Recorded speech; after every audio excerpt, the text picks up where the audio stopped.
प्रीति जिंटा ने 600 करोड़ की जायदाद की पेशकश क्यों ठुकराई और ये पेशकश किसने की थी, आइए जानते हैं।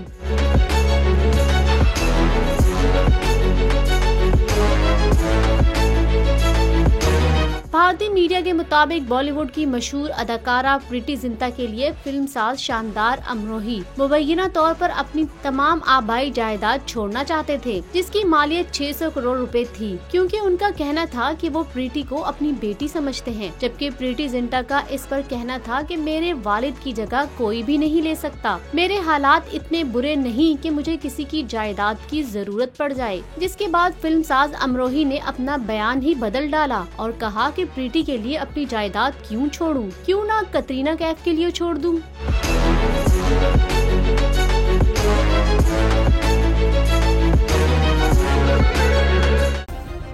सब्सक्राइब करें और बेल दबाएं ताकि कोई खबर रह न जाए।